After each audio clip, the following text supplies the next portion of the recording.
Well, thank you, David and Deck and D. There's so many people who have played a part in what we're doing. I got elected in 2013 largely by people who felt they were in neighborhoods that were forgotten and left behind, and people really believed that if you could pull everybody together and work on the neighborhoods, they could come back. But we started off with an honest assessment of where we were. And I was born in Detroit. I've been there my whole life. And the history of the city is really a big part of why we had the depth of the crisis that we had. And our population numbers, we've lost population every year for 60 years in a row. Went from 1.8 million to 700,000 people. In the 10 years before I got elected, 200,000 people left Detroit in 10 years. The population went from 900,000 to 700,000. And so we've set as a benchmark, our report card is this: is the population of the city going up or is it going down? And if the population of a city is going down, more people want to leave than come there. If it's going up, more people want to come there than leave. And so everybody in our administration is geared toward the same goal. Everything we do, we think about what will happen to cause us to grow population. But because of what happened, we were left physically with challenges other people didn't have. You know the history. In the 1900s, we grew as a manufacturing center. In Detroit, you had the horse and buggy on the same street with the Model Ts. This was Detroit in its growth period. And as early as 1910, the cars were pouring off the assembly lines. And so in a lot of cities in America, the housing went vertical. People went up. And so New York, Chicago, this is the apartment high-rise life is what people were used to. In Detroit, we have never had that, because in Detroit, there was enough wealth with one typically father working in a factory could make enough money to buy a house with a backyard as early as 1910, 1915. And so across this city, houses spread out and neighborhoods spread out. In fact, we had 400,000 houses built in Detroit from 1900 to 1950. And the city built out all the way to the edge of the borders. Every square acre was filled with houses. And at the time, it was thought, this is great. This is terrific development. This is one plant, the Model T plant, and the number of workers. You could see where the wealth came from.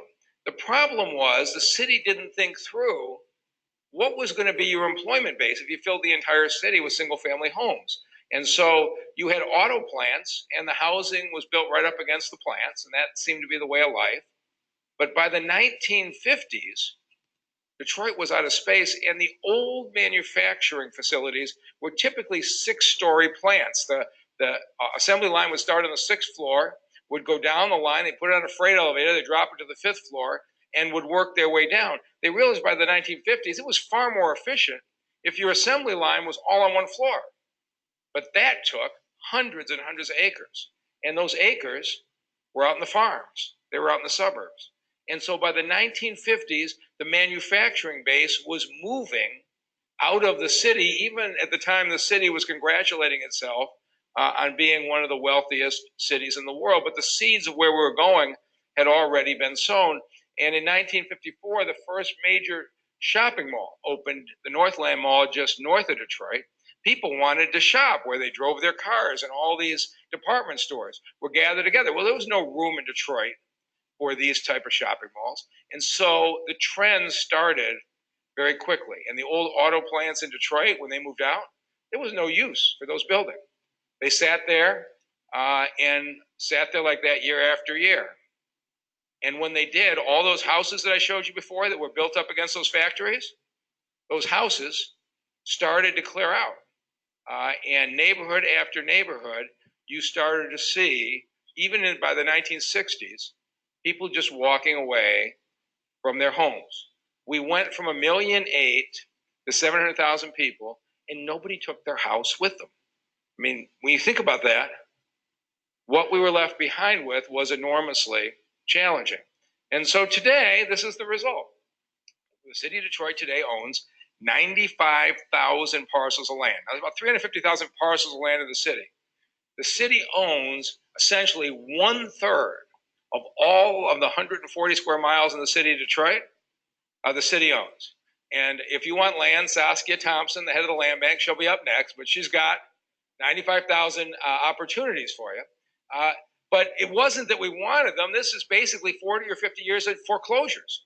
And you didn't have anybody moving in. And so what we ended up with were far too many neighborhoods that look like that.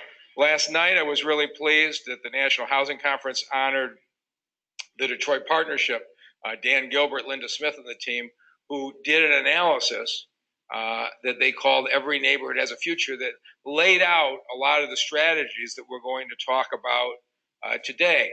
Because our issue was, what do you do with all these vacant houses? And the interesting thing is, much of the departure in 2008, 2009, people walked away from beautiful homes.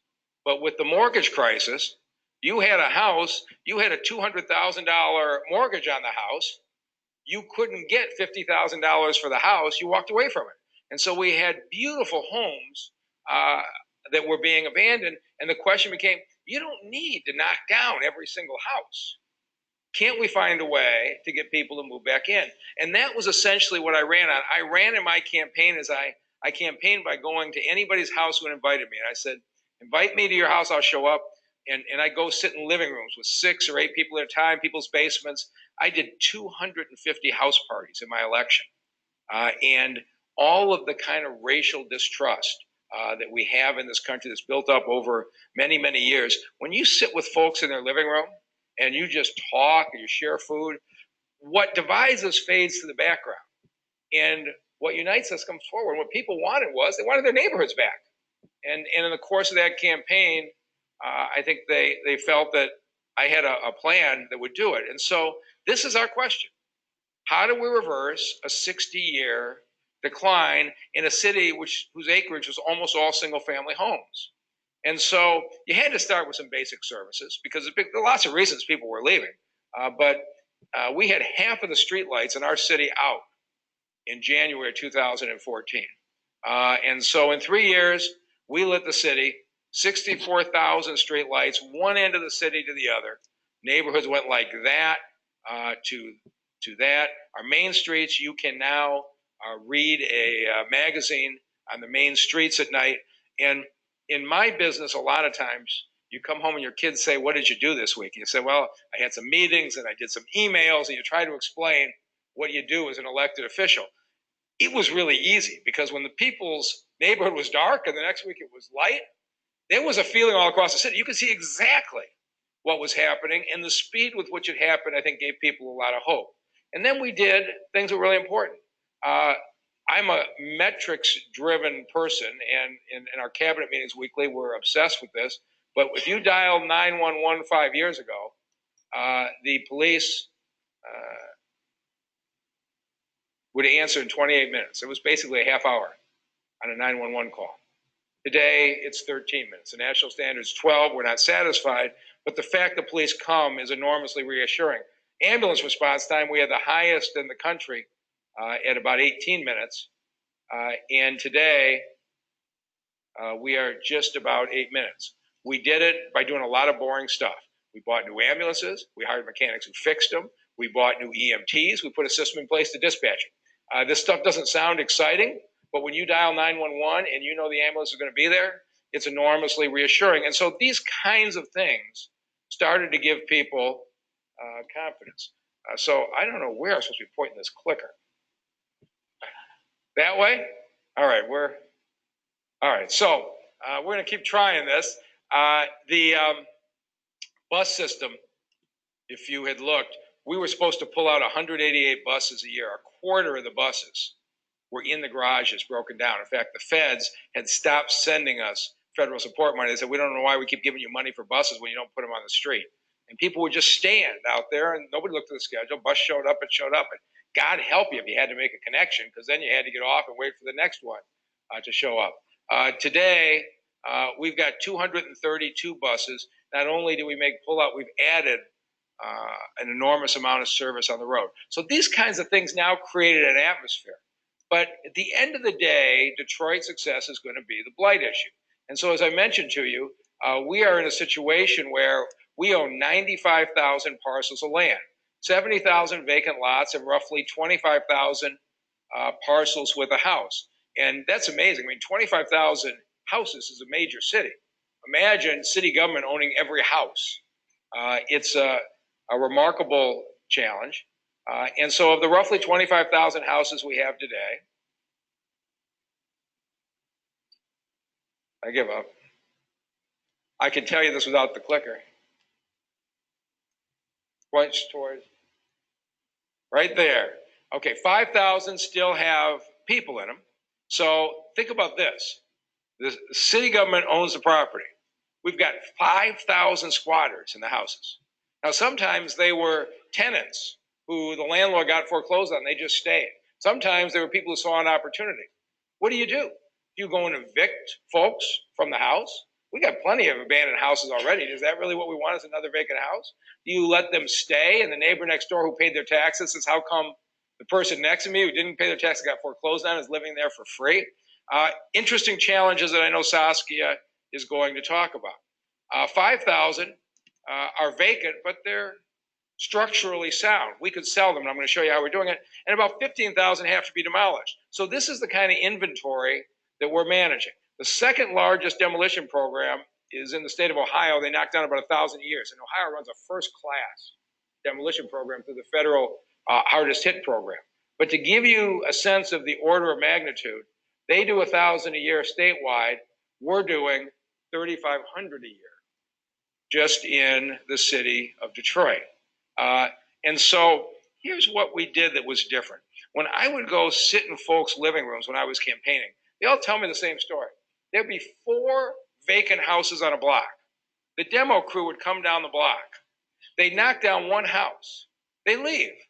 The other 3 houses were still there. You hadn't changed anything. 6 months later, the demo crew might come down the block again. By then, 2 more families had left. The city was basically knocking down houses, whatever the paperwork wound its way through the system. And so in partnership with Treasury, they said, okay, let's take 6 areas to start with, and let's target our demolitions there. And then we got them to go to every neighborhood in the city that was 90% or more occupied. And so here's the theory. If you've got a house, a block of 20 houses, and one of them's burned out, if you knock down that burned out house, the property values for the other 19 go up immediately. If you go to a neighborhood with 12 burned out houses, you knock down one house, nobody knows the difference. Now, these are hard conversations to have. So I would stand in churches with 300 people, and I would say, these are the borders where we're doing the demolition. And believe me, if you lived on the other side of Puritan, you raise your hand and let me know about it. Well, what about us? And I'd have to say, we're going to get to you, but this is the right way to go. And so the next year, we got to every neighborhood that was 80% or more occupied. And in 2016, we're still where we are now, every neighborhood that is 70% or more occupied. And so I provided plywood to the neighbors who were on the wrong side of the boundaries, and they would go in and board up the homes and secure them until we could get to the next area. And the strategy of concentration, while it's not an easy conversation, has turned out to have worked well. We have taken down 14,000 vacant homes. Every green dot, our database is amazing. Every green dot is a house that we've demolished. You can see the concentration areas.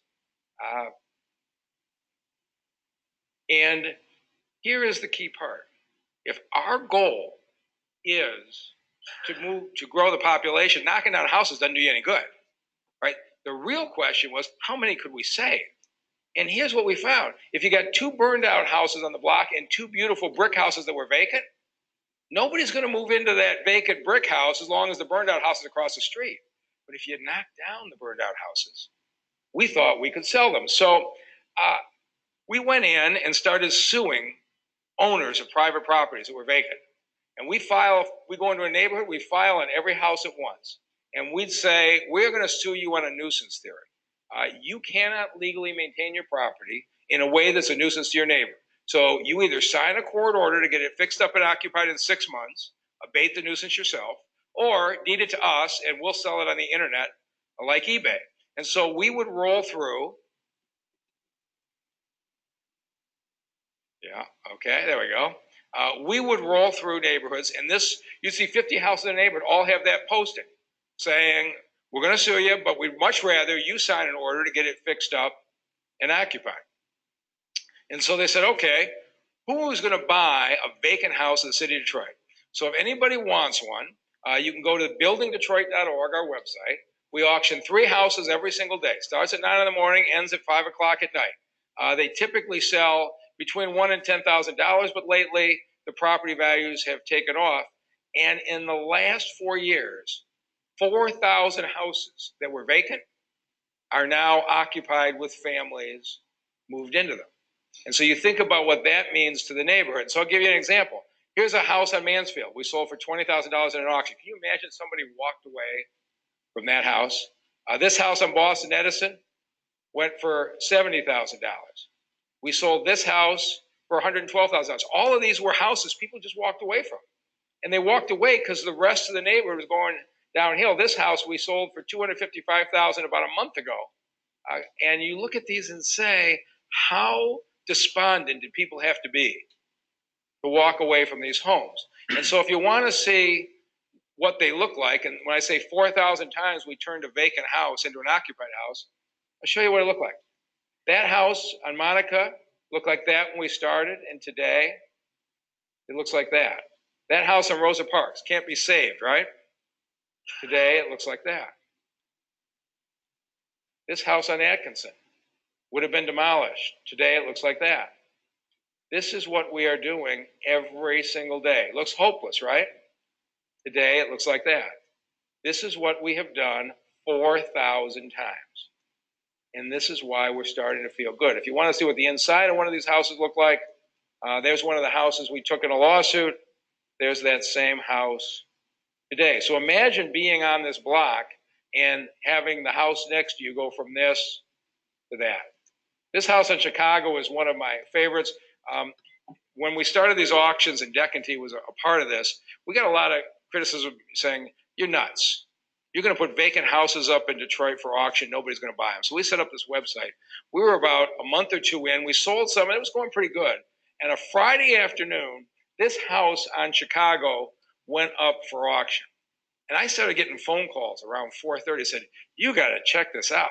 This house has crossed $60,000. Then it crossed $80,000. And we're set up like eBay, that if you bid in the last 5 minutes, we extend the auction another 5 minutes. Somewhere around 5 o'clock, it crossed $100,000. And at which point, the TV stations, all 3 TV stations in town, broke into the news. And they said, there's an auction house in Detroit. It's crossed $100,000. Now, our website was set up to handle 30 or 40 bidders at once. About 10,000 people in Detroit all logged out of the website about 5:30, where the price was at $104,000, crashed the website. Now, it's 5:30 on a Friday night. One guy is ahead as the winner.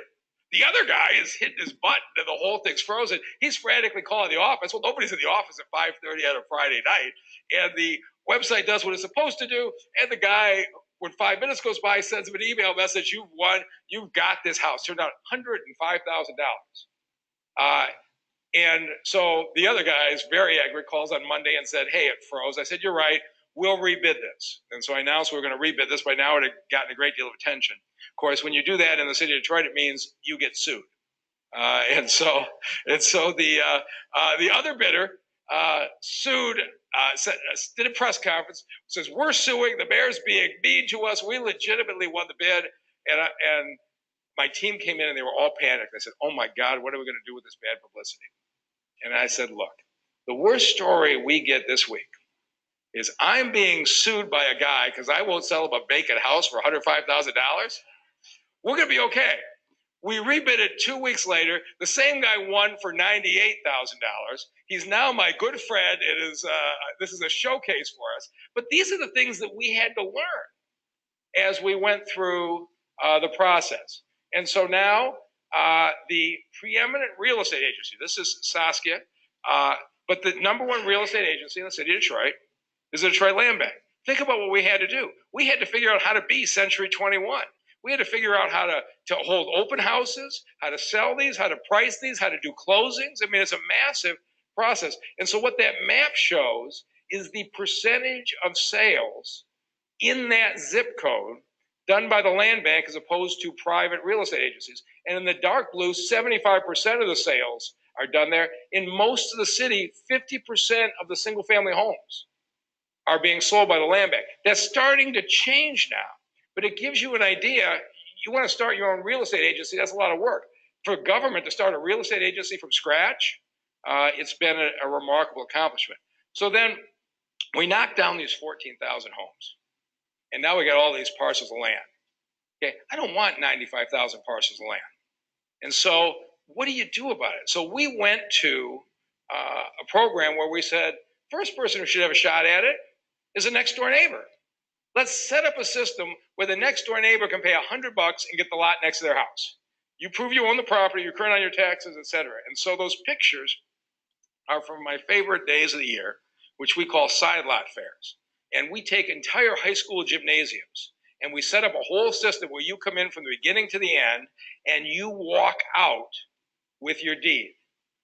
And it's a remarkable day. And I knew we had a hit on our hands when the first one, I went out, I'd hang out in the gym with folks, and it was a process at first. And this 81-year-old man came up to me and he had a deed in his hand. And he said, "Can I get my picture taken with you?"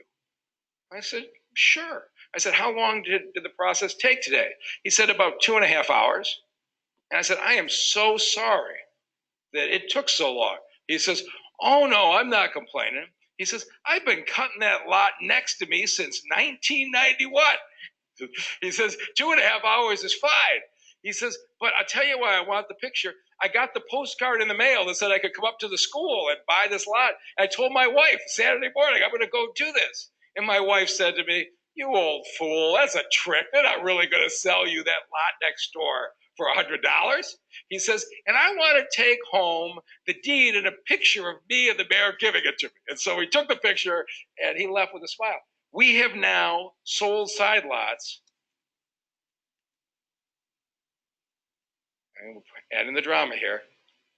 Okay, almost 9,000, more than 9,000 times. Every green dot is a side lot. Across this city, people who have been cutting the grass for years now have gardens, now have swing sets, now have enlarged their lots. And we just saw an analysis that the average sales price is $5,000 more when you sell a house in the city with the yard next door. So they're buying it for $100. The people who stay are benefiting.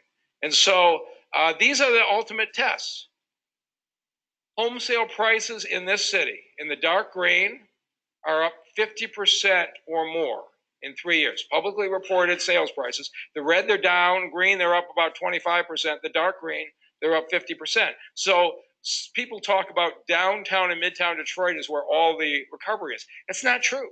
In the city of Detroit, people know that in their neighborhoods, they've had great success. So if you want to say where in the last 5 years have been the most rapid growth in single family home prices in America, Phoenix, San Francisco, Jacksonville, these are the top 8. Denver, 75% increase in 5 years. San Jose, Nashville, Seattle, won't surprise anybody with what's going on in Amazon, but the #1 city in America in increase in home sales prices. Now, if you'd have told anybody in 2013 that we would be above a list with Seattle and Nashville and San Francisco, but what's happening is we're getting these houses occupied. And you're going to get a sense of how nutty I am on metrics. But this is the listing of public sales of properties. And are they described as fixer-uppers or handy-andies or the like? And so 5 years ago, 4% of all listings in the city of Detroit were advertised as fixer-uppers. Who in the world would buy a fixer-upper in Detroit? Now it's up to 15%. And what's happening is, as the property values are coming up, a lot of these houses that they're vacant, I don't have to sue anybody. Land bank doesn't have to take it. They're now selling these properties in the private market, and you drive through our neighborhoods and people are fixing them up. The market's starting to take over. And so Saskia, who's got her 25,000 or so houses, I told her her goal in life is to be homeless, that her whole job is to get rid of every single house. And she can't leave the city until they're all sold. And she's going to tell you in this next session how she's going to do it. But it isn't as unreasonable as it sounds, because now, with the private sector stepping in, there's interest in buying houses that nobody would have touched before. So I'm sure we have brilliant investment advisors here, but if you had put your money in the last 5 years at AT&T, you probably know you didn't do too well.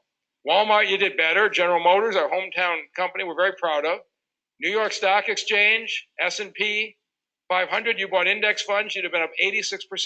But the best investment you could have made 5 years ago was residential real estate market in the city of Detroit.